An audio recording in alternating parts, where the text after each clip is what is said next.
the Seif Ishtachar we'll keep online the day after Yom Tov. So we are on we got up to Tessamud Aleph.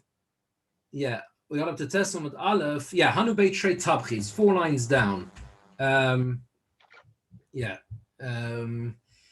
we just we basically the sugya we were just doing was about decisions in terms of distribution of funds for tzedakah, and the idea being that if there is if someone's there and someone says that they are, if there's someone comes, Rav Ashi said, for example, that he makes it tonight, anyone make this condition, that it's understood that anyone who comes, they're coming on the basis that I make the decision specifically as to how and where the money goes to. And if you remember, we brought a machlokas rishonim, a very important machlokas rishonim, as to the scope of this idea of how far you can divert the funds. What the Rimagash is of the opinion that it has to be within the same if you like, basic jurisdiction as those funds were intended for. For example, if they're given for aniyim, so there's some scope to change if necessary from aniyir to aniyol on that type of thing. But whether you can change it to a totally different purpose, the Rimagash is of the opinion that you can't. Other Rishonim say that you can even do that, and that's the idea of lishno solachol mashir, so they can change whatever they wish. But we're going back now on the very last line of the Bryce that we brought in Chesamud Base, which was the idea of lahasiya al kitzosam, which basically means this. The Bryce really spelt out some very significant powers that are given to the city or those who are running the city, and one of them is that they can actually find people who decide to disagree with the rules that they set in place. The one brings a little story, Hanu Beit Trei Tabchi, the story of 2 butchers. It is significant the emendation of the Bach here. The Bach here changes the girsa. The girsa that we have is Hanu Beit Trei Tabchi, which means 2. There were 2 butchers, right? 2 butchers of the Inyan about the Adodi, who made a condition between them, and the condition was the Kolman da Ovid biyom da Chavrei Nikro leMishchi. Basically, they had the corner the market for meat or whatever, and they made this deal between them that if either of them tried to operate on the day that was designated for the other guys, there were 2 meat shops in town, for example. One did Monday, one did Tuesday, one did Wednesday, one did Thursday. So they took it in turns or whatever. And they basically made a condition: if you work on my day, that's it. We're going to rip up the. You agree to lose the value of the skin of the animal skins. We're going to tear them up. The Bach leaves out the words Beitrei too. And there is a suggestion, I think, amongst, I can't remember exactly who says it, but there is a suggestion that it is not, that it could be that he holds there's perhaps a minimum of 3 who can make this condition. Meaning if you leave out the Beitrei, the 2, it might be it's Hanu Tabchi, it's just butchers in general. It's got to be more than just 2 individual players. It might be that there's a need for 3. Either way, they make this condition. And lo and behold, one of them goes and breaks the rules and goes and decides to operate on the day that's designated for the other one. So they tore up the skin. Also, look, according to what they did, what the deal they'd made. Also, look, coming to Rava, they came in front of Rava. Rava obligated them to pay. Rava said, you got to pay up because that's the deal, right? The deal you made, and therefore, he's Rava said. Rava said, sorry, Rava was mechayev him. Sorry, Rava was mechayev to pay. Rava said they came to Rava. Also, they came to Rava, and Rava said you got to pay for tearing it up. You should never have done that. You shouldn't have destroyed it, even though that was the condition they made. So Rav Shami asked a question on Rava from this brisa that we brought before. The brisa says, "Ulahasiya al kitzosam." They have the ability to make that condition. Now, if they've got the ability to make that condition, so why is it that he said you've got to pay for fulfilling the condition that they made? Surely these butchers should be able to make that type of condition between them. That's their jurisdiction. Why can they not make that condition and fine in that way, impose such fines? Lo hadale Rava. Rava didn't respond. Rava didn't respond at all. Can I ask a question though? Because the butchers are not the town officials. They're butchers who made an agreement. So where's the argument there? Right. So it seems to be that there's an understanding there's an understanding that when you're talking about that at least that particular line, even though it talks about the Bnei Ho'ir, the people in the city, then there is there should be at least a jurisdiction given to different areas within the city as well. They're responsible for their particular line of business, and there's no reason why that seems to be the suggestion anyway, at least from the one asking the kasha, that they should be able to follow that same rule. I think there's a Ramban. There is something on this, but I don't know whether I can find it now. Yeah, because that's the obvious question. It seems more just seems to be taking it for granted that that's. Let me just see if I can see something here. Because you'll see the answer of the Gemara is not really going to deal with this question. The Gemara is going to take a different line in the answer. Why he did this? A second.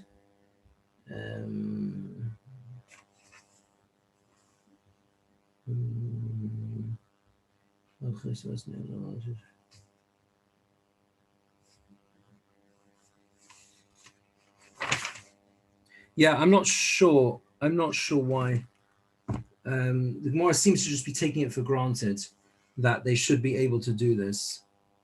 Yeah. Okay.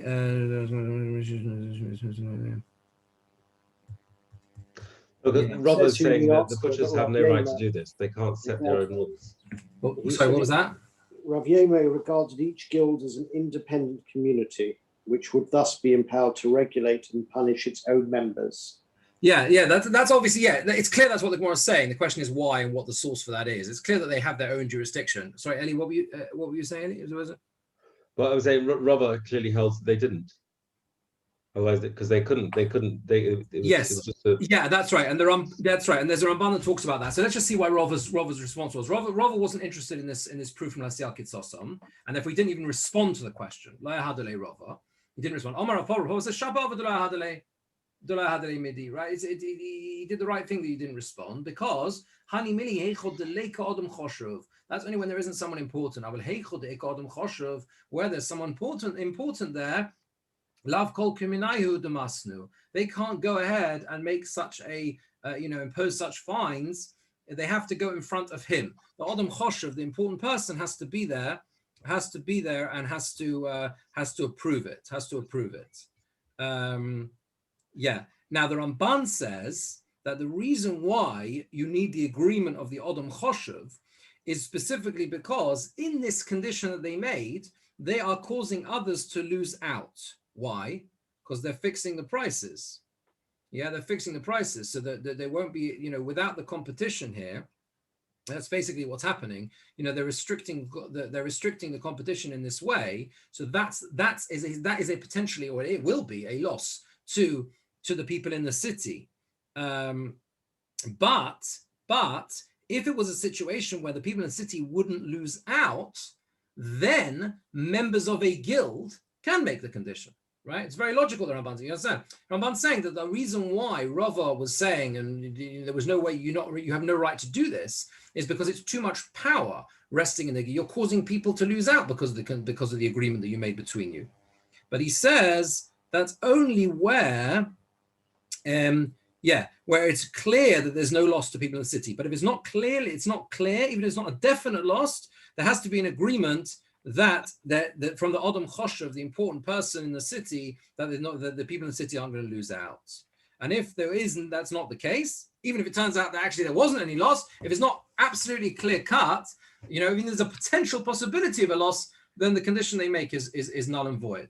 That's a very important thing, because otherwise what you have is a situation clearly of there are words for these things, racketeering and price fixing and all sorts of things like that, which is going to cause major major problems. What was that? The reason the butchers are quoted is because specifically in butchery, if the animal goes off, they didn't have fridges, so the meat goes off very quickly. So if there were two people selling two cows, so to speak, and there's only capacity for one cow for the town to buy, then you're going to have a whole lot of wastage. Yes. So in a way, that will put the costs up. Yes. Yes. In a sense, but I'm saying the agreement still limits, doesn't it? What does the agreement do? The agreement. So you could argue that in this case, the agreement was for the benefit of the people in the city. Yeah, except that if there's only one person selling per day, I hear what you're saying. Then by definition, they can do what they like with the prices. I mean, the competition's gone. That's So it's a fine line, isn't it? If you remove competition entirely, then that has, sorry, Martin. The maskon of the Gemora seems to be that aval hecha deika adam chashuv lav kol k'minayhu d'mata, which means that the bitches could still get together and collude, but they need to include Rava into, as part of their panel. Yeah. And it would seem to be that the reason they need to do that is because to make sure that you have the right, the people are really considered to be at heart. It's a system of checks and balances on the power of these groups. The guilds, the Dacia and the Based In and the Federation. The guild. But the guilds until relatively recently in Jewish history, the guilds of particular professions were incredibly important, right? They even had their own shuls. You know that in Europe, the shtetls on the towns. They used to have the butcher's cloys and the thing. It was like that was their whole chevra. These people used to gather together. That's what it was. Yeah. Okay, so let's just see Rashi on that. So what was Rashi just? Second line. In Yad tonight they made it tonight. The mashchi or behemoth is the skin of the animal. They have to make a condition in front of him. There's not something they go ahead and do of their own accord. Yeah, of their own accord. So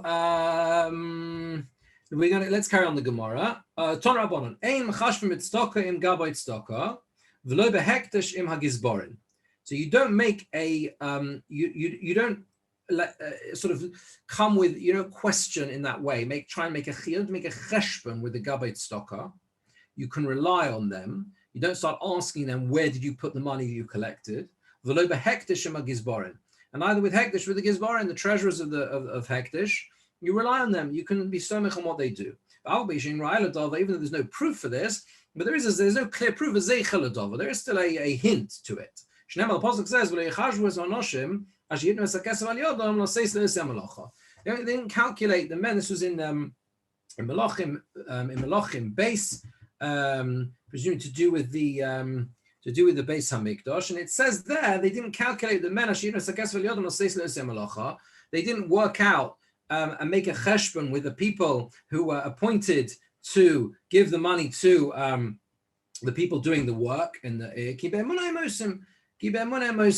Gizbarim, the treasurers who had to pay all these craftsmen, they were trusted to do their job. Rashi explains why this is not in Ra'el Adov. Rashi says, you don't start coming to them and saying, where did you put the money that you collected? Even though there's no proof, there's no proof for Gabayt Stocker. It's not talking about Gabayt Stocker there. It's talking about the Gizbarim, the treasurers of Hektish, who give it to the people doing the work. Shapoilim, Rubin, the Malachis Harbe. There were lots of workers doing all sorts of things. Godrin, they were cutting down. They were hewing stone. They were carrying things on the shoulders. The Chamorim, the donkey drivers, all these things. Veliknos eitzim, they're buying wood. V'avni machzov, and the stones for hewing. V'ef shalamad ala cheshbon. It's impossible. It was impossible to be absolutely clear with the cheshbon and what was going on. Kedabina ba'alma, just as we say elsewhere, Balabayas Torah b'poelavu v'inshi. The Balabayas is busy with his workers and he forgets.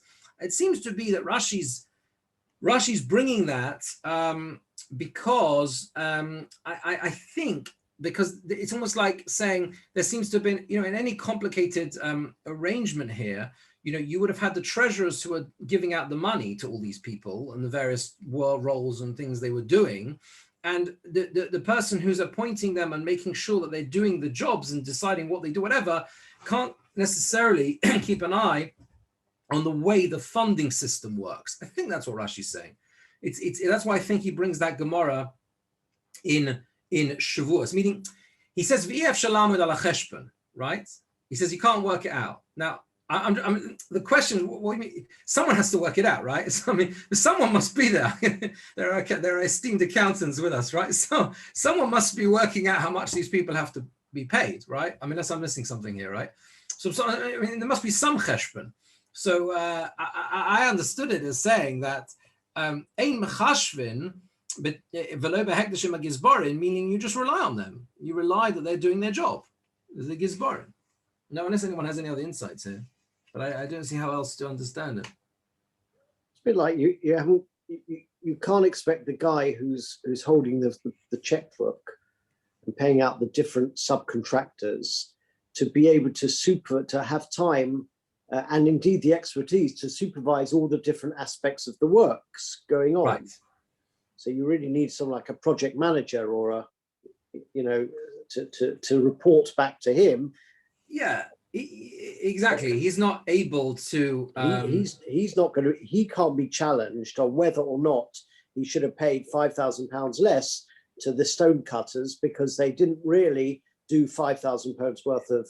Exactly. It's too complicated, too much. Exactly. You just got to rely on the gizbar and the treasurer, and they do their job. Yeah. Richie, you had a question? Or? How do you reconcile that with Moshe Rabbeinu, what we learned from Moshe Rabbeinu with Gedei HaMishkan? Excellent. Right, that's an excellent question. That's very important because there's a Ramah here. So one second, let's just see if we can bring this up. Let me bring this up on Bar-Ilan because it's important to see the Shulchan Aruch on this because the Shulchan Aruch, the Ramah adds a very, very important brings a very important afkumina la'alocha. It will admittedly be a little bit more complicated to bring up Bar-Ilan if we're in person as well, but we'll have to deal with that when the time comes. 1 minute, let me just find this. Still bring our screens with. What was that? We can still bring our screens with. Yeah, we have to, you can still bring a screen, yeah. That's the problem, isn't it? 1 minute, we get used to it. Okay, let me just find it. Rishon and Zion. Second, it's your day, Rishon and Zion.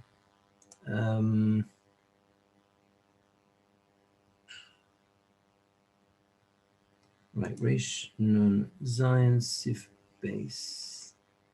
Sorry, it just takes a moment.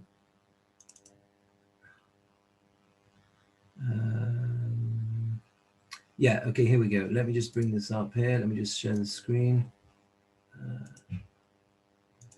Here we go. Okay, can you see that? Yeah, you see that? So I think, so basically, okay, so the first one, Shulchan Aruch is, if they don't really want to distribute to, they can join with others. Okay, this is something we saw. Okay, this is what we saw last time, right? About chashad, so they make sure they sell it to someone else, not to themselves. If they need to take the food's going to go off that they've collected, so they have to, sell it, but to other people to make sure they're above suspicion. This is what we're doing now. Shulchan Aruch paskins, this Gemora, ve'ein machashvim et stokim gab et stokim. You don't make a cheshbon with them, v'lo behekashim agizbarim. Shneimar l'posek v'lo yichashvu es v'nosh mashidnu et zakesa v'liyodum l'sisis malacha kibim monem osim malachim base. Right? We trust them. Now listen to this. The Ramah says, u'mikol mokom. You see that? Kedei sheyiyu nekiyim me'ashem Yisrael tov lohem litin cheshbon. So they should be mehisim nekiyim. It's good that they should give a cheshbon. Okay, and then he goes on to say v'chozav v'gabayim aksherim. If the Misha Eino Kosher, someone who, let's say, is not appropriate for the task, or he just muscled their way into the position or whatever, then of course they have to give a cheshbon. And that applies to any appointment over the tzibur. This is so important, these halachas. They're not just about the gabait stocker, right? We're learning the halachas here of any one with a degree of responsibility, authority over the kehillah, over the tzibur. They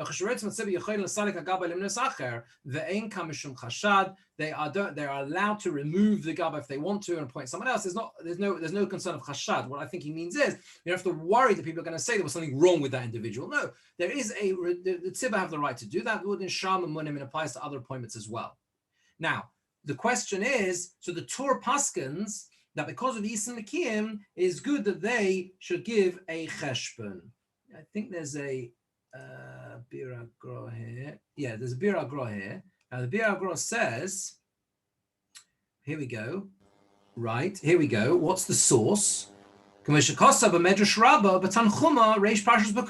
you see the Bir Agro, right? This is the source for the Ramah, right? He became a Gizbar.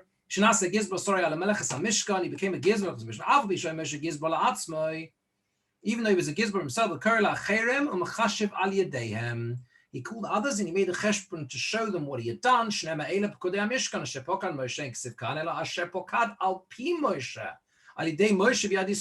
didn't just do it himself. He did it through his somar. Yeah. And then he brings also this the other famous Gemora that someone who came those who used to take the truma from the lishka, right? Those who are learning Daf Yomi. It is it's really tomorrow's daf, the first daf in Shkolim. Yeah, you take the truma from the lishka. They would, it doesn't quote this Gemara directly, but that's what it's talking about, right? It begins to talk about that. If you're going to take the truma of the Shkolim, you wouldn't enter with clothes that had, sort of, I think, pockets or upturns on all that sort of stuff. I'm sorry, I'll say they are brias. Even though he's not going to take anything, but you have to be crystal clear and clean from people, as same with Hashem. This is all the medrash, I think. When the Melechas was concluded, they came and he said, I will make in front of you a cheshbon. Anyway, that's how it is, right? They were all happy with what had gone on because Moshe Rabbeinu made it absolutely crystal clear what the cheshbon was. So that is your answer in terms of what the source is. Yeah, and that's indeed how you reckon. Well, is it reconciling? That's where the Ramah takes it directly from there. Yeah. Why does the Gemara not bring that then?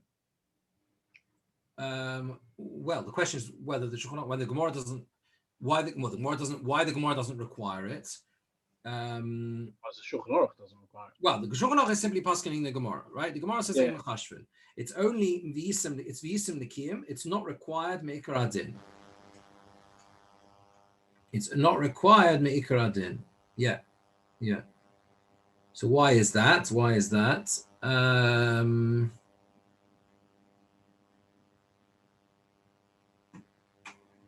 So I think there's.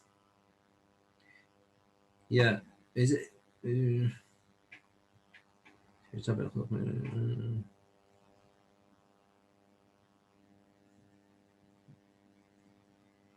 Look, the basic idea is this. Is from the pasuk, right? There's trust. A Gabbat Stocker has a level of trust. I mean, that's the Ikar Adin. There is a V'yisem Nikim. You should go, to be whiter than white. But the basic halacha is there's no there isn't need to. The Ramah says that's what the right thing to do. That's what the Ramah is holding. Yeah. I mean, even the Torah he quotes, right? He says Tov Lohem, right? He's not Choyle. He's Tov Lohem. It's a good thing to do. This is the way to behave. Yeah. Okay. Any other questions on this, or we're okay? Okay. Yeah. Martin, I'm trying to find the Gemara that we learned a few weeks ago, but it seems to be contradictory to everything that we've said up to now about making sure that you've got 2 gabait stocker to collect, 3 to be mechalek, and now we're saying, you know what, they don't have to give a cheshbon at all. Yeah. It doesn't follow. Look, I understand we don't have a pasuk and it's a minhag dov and all that. It just doesn't follow the same theme. Yeah, and the other one that we learned that you can't even get someone to repay your personal debts in the marketplace. Oh. Yeah. I mean, everything is about being. I'm just really puzzled by this. When we learned that, if I remember correctly, when we learned that Gemara, that was part of the reason why we tried to understand, what's the reason for having 2? What was the reason for having 2? Because this Gemara clearly says, Me'ikar Hadin, the Gabait Stocker is above suspicion. So you have to understand, go back on the other Gemara now. There were 2 reasons. One was either that other people might be suspicious of them if they saw him putting it in his own pocket, even though it was perfectly reasonable thing to do. And the other is that the other chap, the other Gabait Stocker might be That's right. That's right. That's right. That's right. We talked about the fact that there could be a suspicion one from the other. But it's interesting. The Alt Scroll translates the or doesn't translate. It puts in a word. We do not reckon a machashpin tzedakah. It puts the disbursements of tzedakah with the charity collectors. In other words, it's what they're paying out. We're not so worried about what they're paying it out, but you might be. It may be that it doesn't. You have to be much more careful about what they're taking in. That's interesting. No, that's interesting. Because that's interesting. Because Rashi is a tiny bit ambiguous. You could understand Rashi either way here. That Rashi says that's interesting. Rashi says ein mechashvin loima to say heichen nasatem mo shegavisem. Yeah, you've given out money. Yeah, I thought Rashi was saying heichen nasat. Where did you put the money? But you're saying where did you give the money? You could understand that either way. Yeah. It's interesting that. That's interesting. Okay, so yeah, that might help a little bit. But fundamentally, that there is a, I mean, the Mishnah, there's a Mishnah in Shkolim, right? The Mishnah in Shkolim says, they bring this here in the Masifta edition, they say, Einos Nisrael Tzibur b'mom and pachos mishnayim. You don't lord it over the tzibur with monetary matters with less than 2 people, except he gives them examples. Elazar was appointed over the parochos, right? And what's the reason? They accepted them. If the tzibur accepted, then it's okay. It's clear that generally speaking, we do say, that there is a level that, we say we effectively that one person is believed. It's not that we don't believe them. Yeah, we saw that in the Gemora as well, right? Where it says, this was on Chesed base, and the Gemara says, but there is a believability. They are believed. So the Tana Rabban is really a very lechatchila situation, but really we shouldn't try and practice like that. That's kind of what we're saying. What? Our Tana Rabbanan about that they don't actually have to give an accounting is a very lechatchila situation. Is or isn't? Isn't. It is a very lechatchila. No, you mean it's a very b'diavad situation. Sorry. Yes. You mean it's b'diavad, meaning like. Yes. That's like the basic line. Yeah. Yes. Yeah.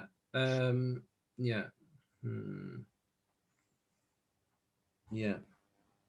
I think so. I mean, they go exactly. So it's the point is that the rule about Srora Salat Tzibur, it seems to be about the covet of the tzibur, or the you don't lord it over the kehillah less than 2 people. It's not a question of believing and trust. Fundamentally, the trust is there even with one. The Gemora brought a Maisa with Rebbe on Chesed with Beis. He appointed 2 brothers, where there's no, they're like one, obviously 2 brothers, right? So it's not a trust. That's what it has to be. You have to learn it like that. It's not a trust thing. Yeah. Okay. But you're right. It's to put the 2 sugas together isn't so straightforward. Let's carry on the Gemara. Even a person has a trusted treasurer within their household, so they know, there's it's completely clear what's going on, whatever. You still need to literally sort of bundle and count the money. Rashi says,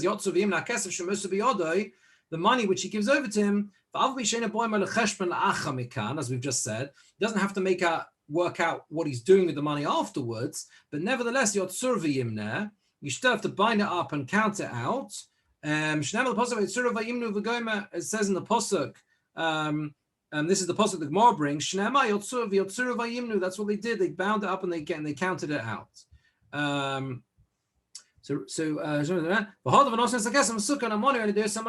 then they gave the money which was counted gave it to the people doing the work. So there is this requirement. There is this requirement to firstly make sure that when you're giving over the money, it is correctly counted. There is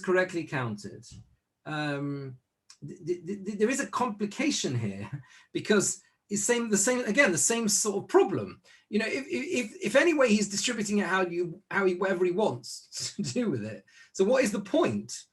What is the point of counting and the money that's going into his hand? Why is it the giving of the money you have to count in this way? And because of that, I mean, if you have the Marashal at the back of the Gemora, you can see very quickly just what the Marashal. If you don't have it, don't worry, you can say it aloud. But if you do have a full edition there, then if you see the Marashal says something very, very unusual here. It's literally one line in the Marashal. It's the second Marashal in the Chidushei Agodos.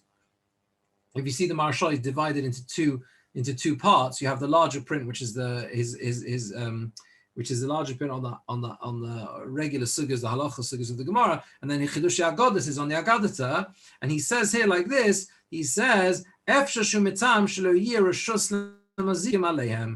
it's nothing to do at all with trust, reliance, everything. It's to do with mazikim. So that there shouldn't be any the demons, the shaitan shouldn't have the ability to have any control over the money, because there's a Gemora in Chulin which says that anything that's bound up and sealed, they have no jurisdiction over. So the Marshal is saying that because otherwise, well, what's the purpose? It must be a totally different function altogether. But the Meiri says that no, this is also because of some level of suspicion, because he says that whatever you can do so that you don't come to suspect anyone, that's what you should do. You should do your best to do that. So in other words, the Meiri seems to understand that the Gemara is saying you need to go as far as you can to avoid coming to a situation of suspicion. You with me? So you've got someone, let's say the person is a big bald stocker, and he gives a lot of stocker, and technically speaking, what he could do is basically say to the guy who disperses the tzedakah for him, do what you like. Yeah, you do what you like. I trust you 100%. The Gemara is saying, no, you give the money, make sure when you give the money over to him, you should be a clear cheshbon, what you do, because it can only lead to problems potentially further down the line, and you want to do whatever you can to avoid coming to such a situation. A very important klal, right? If you think about it. Yeah. Okay. So now the Gemara carries on with a different question, also highly, highly relevant. This is the question that people struggle with all the time. And that is, how do you know whether people who come collecting are genuine? And to what extent are you allowed to investigate, or should you investigate? Should you question? Should you query? This is anyone who ever gives any stocker has this question all the time. Do I just trust implicitly? What do we do? What's the difference? Is there a small amount, a large amount? And there are two opinions in the Gemara of Huna and of Yehuda. So let's see the whole sugya, and then we'll see how we understand it. Rav Huna says both kin mazonos vein both kin iksus. So Rav Huna says, if someone comes along and says, feed me, give me money because I have no food, I have no money for food, then you have to investigate him. You have to investigate whether it's true that he's not deceiving you. Or you can investigate. I don't know if it's saying means you have to. It's a different question. It seems to be you can do so, or one does. Ve'ein bodkin liksus. But you don't check for someone who says, if someone says, I'm literally haven't got any clothes, he literally comes to you without clothing, then you don't investigate and you make sure you cover him up. And now the Gemara says, you can say it's a possible, you can say it's a logical argument. One hand you can say it's logical. So there's a big difference, because in the case of someone who hasn't got clothes to wear, it's a terrible disgrace for him. It's embarrassing, it's shameful. You don't start asking questions. How do I know you're genuine, right? You get him clothes, yeah? Whereas someone who hasn't got enough money for food, he doesn't, although he needs food, but he hasn't got that level of shame, of embarrassment, and therefore you can investigate first whether he is deceitful or not. Alternatively, you can say it's a pasuk. The pasuk reads pros rachmecha, which means to spread out, to give out the to give, yeah. To give out to a hungry or bread. Now bashin kasiv. So the Gemara says it's written with a shin, which is prosh, to spread which means to explain. Sorry, to prosh v'hoda havle. Explain, clarify first, and then give it to him. And then give it to him. First, clarify whether he's genuine, and then give it to him. There is a big problem here that they struggle with, and that is in our edition, in our Tanakh, it does clearly say with a samach. Yeah. So that's a bit of a question on the Gemora, having with a saying with a having it with a shin. This is a big problem, I think. Anyway, that's what the Gemara. Anyway, that's what the Gemora. That's how Gemora learns it here. You're going to first clarify, and then you can feed it. But there it says with clothing, kisira aram b'kisiso. When you see someone unclothed, clothed kisiso, you cover him. Kisira la'alta. You see him, right? Immediately. There's no waiting. You see him unclothed, give him some clothes, right? It's terribly shaming. So that's Rav Huna's view. Rav Yehuda says the opposite. He says both can exus vein both can amazonas. He says no. If it's someone who's coming to ask for clothing, then you do your investigation. But ain't both can amazonas. But you don't check for someone who comes to ask for food. Again, either it's a svara or it's a posuk. I can say it's a svara.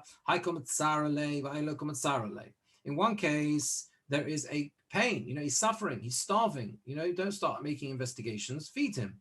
Whereas clothing is not suffering in that way. Alternatively, it's a posuk. Here it says you give to the one who's hungry immediately. You give it to them immediately. As we read it, as it's read in the posuk with a sa, and therefore, pros means like to break bread. You give it to them immediately.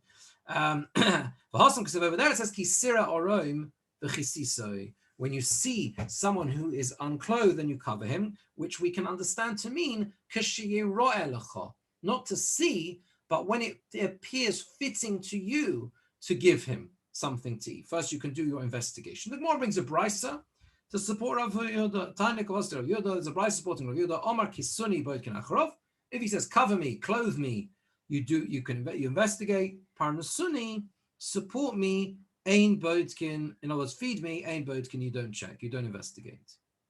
There's just a few Rashis on this. Boitkin about nearly halfway down the Amud in Rashi. And boitkin and bo'ani va'amar parnasuni. Someone poor comes along and says, feed me, or then boitkin shlei ramai. We check, make sure he's not deceiving.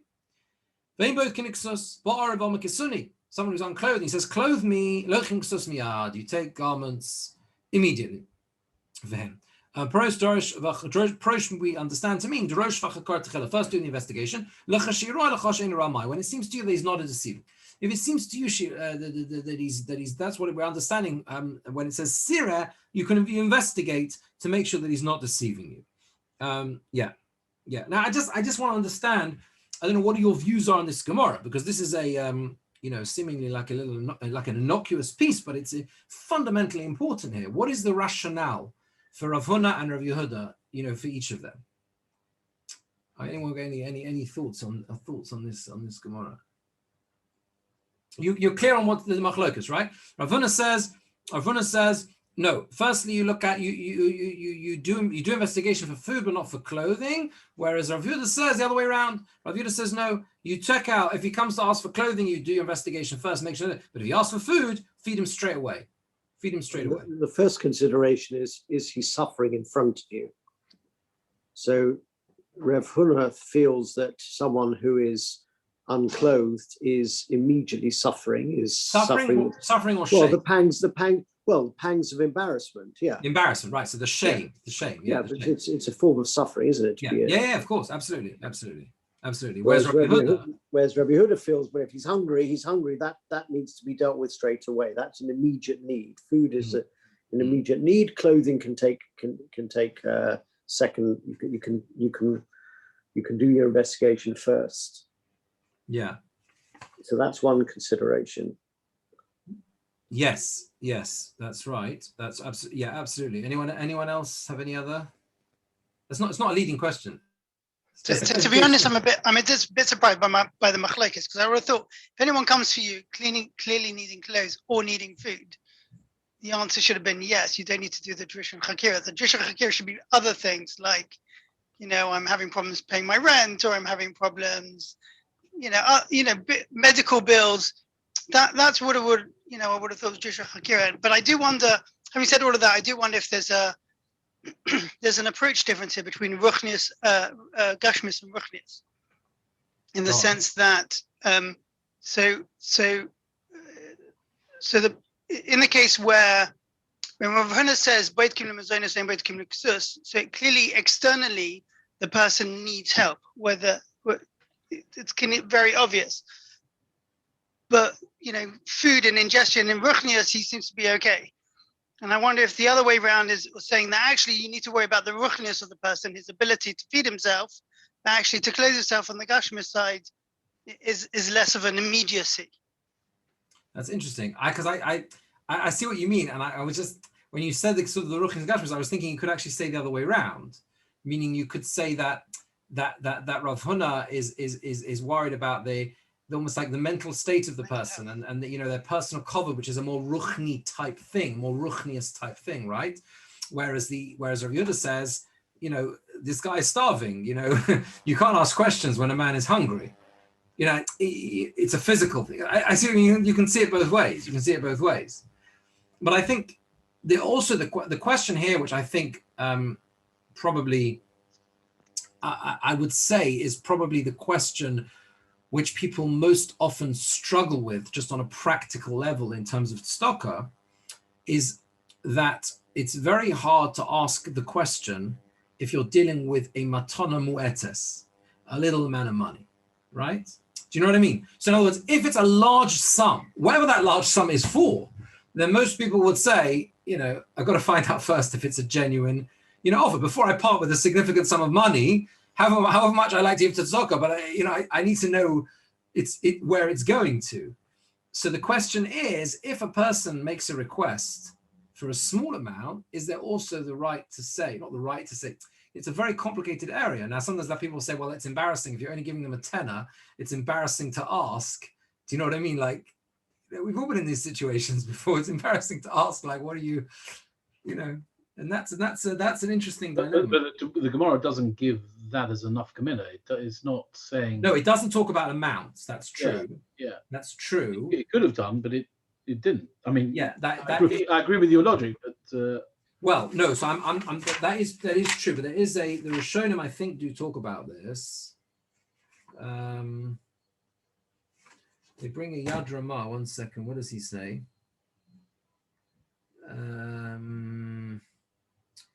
Yeah.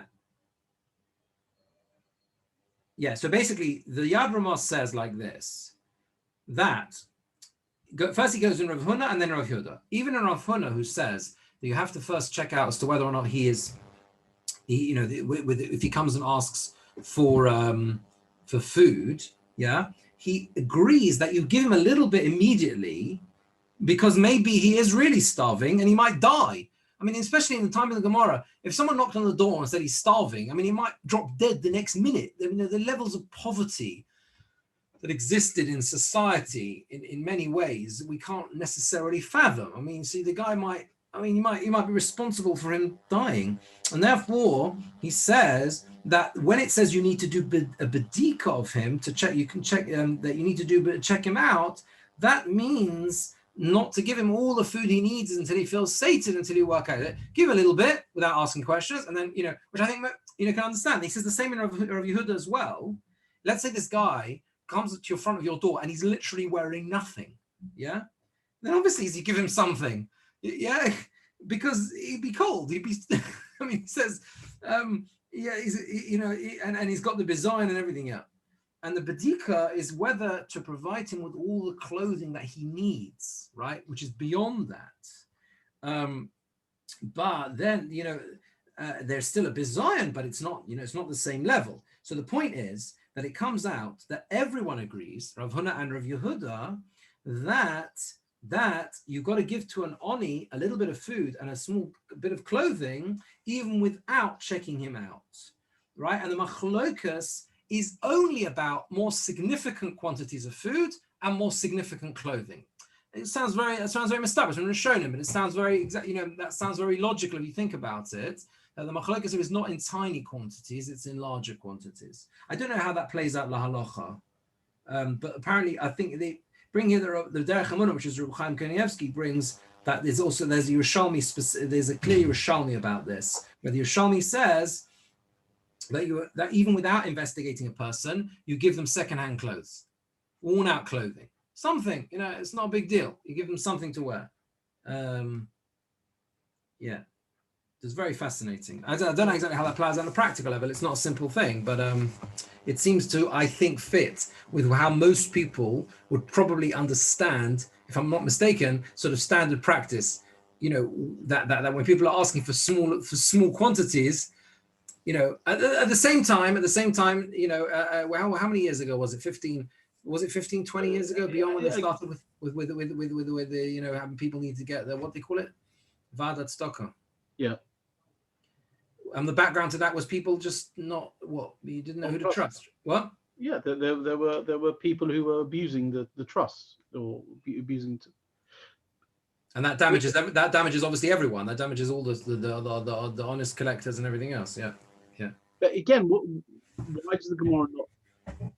Pardon? Neither of them quote the pasuk of Ki lo yechtal. I mean, it's. How does that help? Why was that? Why does that? Why does that happen? The Torah says you have to give. I mean, you have to give whoever opens their hands to you. I thought that was the halacha, that anyone who holds their hand out to you. So maybe actually that fits actually with what the Rishonim there is saying. Anyone who holds their hand out to you, you have to give them a little bit, right? You have to give them a pound. Well, whether you give them more is then dependent on the chakira. Well, that might be. I mean, it's interesting you say about the, what is this halacha on Purim? It's very interesting halacha on Purim of kol haposech yad nostim. What does that mean? It's not a leading question. I think it's from that pasuk. I think it's that pasuk in the egg. Yeah, but what's the difference with Purim and then the rest of the time? What do you do on Purim that you don't do the rest of the year? Is there a difference on Purim? I don't know. Well, it's quoted on Purim. You're meant to just give out to anybody who asks. You're not obliged to give out to anybody who asks the rest of the year, I don't think. Yeah. I thought if anyone actually holds their hand out to you, you have to give them. But maybe there was a psak in Yeshiva. Well, I don't know. Look, let's do the simple thing. Let's just look straight at the Shulchan Aruch here again and just see what Shulchan Aruch says. Let's just share with you the screen again. Right? Shulchan Aruch Yeridea, Rishon Aleph Sif Yud, Misha Bov Amah Chiluni. Someone who says, "Come and feed me." Ein Beit Kenachar of Muramai. You don't have to check if you don't check if he's deceiving you. And someone asks for food, you give it to him immediately. Haya Orim, Abov Amakisuni. He's unclothed. He says, "Give me some clothes." Beit Kenachar of Muramai. You check after him if he's a Ramoy, if he's deceiving. V'makirin osoi, machasin osoi miyad. But if you recognize him, you know who he is, then you cover him and you give him clothes immediately. So that's an extra little bit that we didn't have here. And that's the Bir Agrog gives the source for. This is actually the next Gemora. Okay, this is based on the next bit of the Gemora, which is that the Yerushalmi says a bit, I think, that's not here. That's very interesting, actually. The Yerushalmi, the last line here of this Yerushalmi is Man shemakirin oso af mechasin oso. If you recognize him, then you give him clothing as well. So that's really the Vad Hatstock bit. Do you know what I mean? If you know who he is, he's got his documentation, then you'd have to ask any more questions. But it's interesting. That's how it's brought down Shulchan Aruch. I'm sure this is what one does. Is there a reason why both Reb Huna and Reb Yehuda bring two sources for their psak? It's a bit odd, isn't it? It's quite common in the Gemara. It's the simplest way of understanding it is a reinforcement of the argument. Because if I bring you both a posuk and a logical argument, that makes my argument stronger. That's the simple why they do. You can ask legitimately why do you need both? That's a fair question, right? But that's. The Gemara will often do that. Even by saying, "I can bring a pasuk or a svara." Let's just see the next bit of the Gemara because it's connected as well. Also, there's a Mishnah in where is it? In Peah. Yeah, Mishnah in Peah. You don't give less for an ani who goes from place to place. Less than a loaf for a loaf for a pundion at the rate of 4 saw for a seller. This is relatively straightforward maths. Even I can manage it, and I'm really not good at math. Then Rashi halfway down, Rashi says, "Mekika b'pundion, kika lakoch b'pundion, a loaf of bread that is bought for a pundion, when you buy 4 saw of wheat for 1 seller." Now the cheshbon is like this: a pundion is half a kav. The pundion is a coin, and with that pundion you buy half a kav, which is a measure. Because the seller is 48 pundionim, but arba saw in memches chatzoi kabin, 4 saw adds up to 48 chatzoi kabin. So obviously 1 pundion buys you 1 half a kav. The shopkeeper who does all the preparatory stuff, he grinds and he bakes and he sells it and everything else. He profits half. So he ends up giving, right, a quarter kav of a loaf of bread. Well, a quarter kav loaf of bread for 1 pundion, right? So that's how much the oni has to at least get that much, right? You also notice, by the way, nice in Yoni Dioma, the same lashon, right? Is Arvei Psochim, is it not? No, what does it say? The first Mishnah, Ein Pochesin, doesn't it say about the oni and the tamchui? No, what does it say about the 4 kosos? Does it use the same thing? Afilu oni. What does it say? Someone must have a Gemora Psochim. One here. What does it say at the end of the first mission, Arvei Psochim? Doesn't it say, what is is it the same thing, Ein Pochesin? Lo yifchasu lo. That's it. Lo yifchasu lo. Va'afil ma tamchui. Is that right? Something like that, right? Something like that. You don't give less than 4. The very first Mishnah. It's a race to the finish here. Who's gonna get it first? Yeah, there you go. There you go. There you go. So this is, yeah. that's right. So it's nice to see the crossover, right, between the 2 Mishnayos. Do you understand? The Mishnah in Arvei Psochim is l'ch'ora, right, piggybacking off this Mishnah. Not in a. Do you understand what I mean? This is the Mishnah of Ein Pochesin. Do you know what I mean? Where it says this is the rule most every day of the year, where an oni gets no less than this, and that's the phraseology in Arvei Psochim, right? You should not have less than 4 cups. Do you understand what I mean? It's like that same phrase. It's consistent with the Mishnah in Peah. It's very nice. It's a very, very nice sort of pull that out in terms of the way the Gemora phrases it. The Mishnah phrases it. You got to make sure there's a minimum. When we talk about what you give to a pauper, there's a minimum threshold. That minimum threshold on the Seder night goes right up to 4 cups. Yeah? So now, Lon, if he wants to have some place to sleep, no panosas lina, the Gemara carries on. You give him a place, you give him whatever he needs to sleep. My panosas lina, what is the needs for sleeping? On a problem says puria, a bed, a beisadya. A beisadya is a pillow that he puts under his head. Shavas, if he spends Shabbos there with you, no mozun shalosh sudos. You have to give him 3 meals, shalosh sudos. You have to give him 3 meals. So that's how it is. Now, the Rashi. We talk about communal responsibilities here, not individual responsibilities. All these examples are. Yes. These are communal responsibilities. Yes. Because look at the next line. Tana, Bryce told him, if he was collecting himself, ein is kokin. What does that mean? That means that they don't have to. The kuppah, the people who are responsible for the town stock of funds, don't have to fund this guy because he's a sole trader. I mean, he's going it alone, right? He's knocking on the doors himself. Instead of going around to the kuppah stock and saying, excuse me, can you feed me? What's he doing? He's knocking on the doors. They don't have to give him money from the kuppah because he's become accustomed to do it himself. It's very interesting. There are 2 approaches aniyim can take.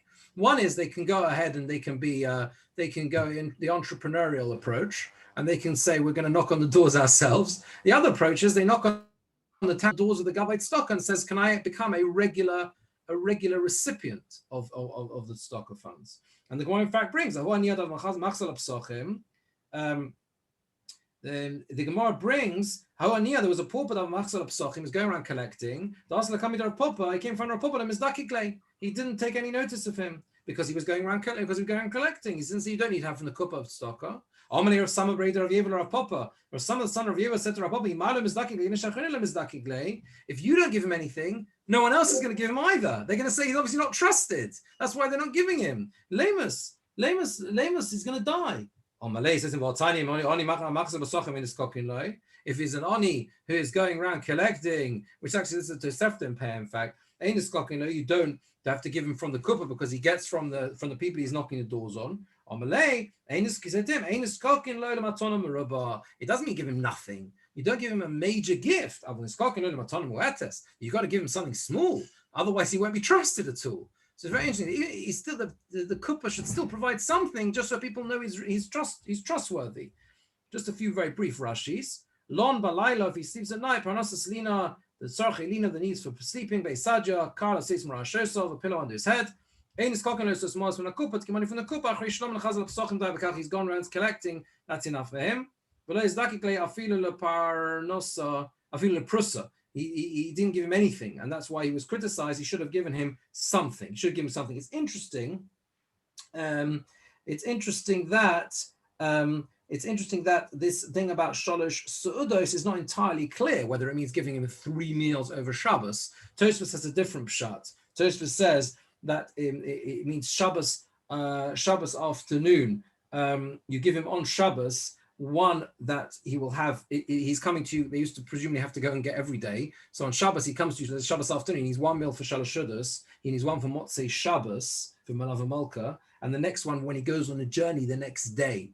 Yeah, he's going on a journey the next day. This is an oni ha'over mimokum lemokum. This is someone who's a transient. He's a transient migrant, so he's not going to be there for long. So you're going to give him the meal from Shalosh Shudos and Malav Malka, and the next day. But Tosfos in Shabbos, I think, learns it as straightforward the Shalosh Shudos, the three meals as a whole. Yeah. So there you are. So that's okay. So that's anyway. So we will Emir Hashem. Yeah, Carol. I don't know whether there was something. Oh, that's right. Sorry. The last point. That very last point. I just mentioned that Bir Agra we mentioned before. So this Bir Agra, here we go. This Bir Agra here, yeah, brings that Tosefta and Yerushalmi. That's our Gemora. Okay, the Yerushalmi adds something else. You give him shemen v'kitnis. You give him oil and kidneys, some of that, and you give him mozen shalosh shudos and on Shabbos he gets dag v'yerek as well, fish and vegetables. But this is Bizman Shem Makirnoso. Bizman Shem Makirnoso, if they recognize him, they can even give him clothing. And that's that last line of the Shulchan Aruch. Yeah. In Makirnoso Mechasnoso Miyad. Yeah. So there you are. So we will, Mitzvah will continue next time. As I say, not next week, obviously, but the week after, Be'ez Hashem. And we will still be entirely online, hopefully, for that shit. And then we'll take it from there. But have a kosher Pesach, everyone. Thank you. Thanks very much. Okay. Thank you.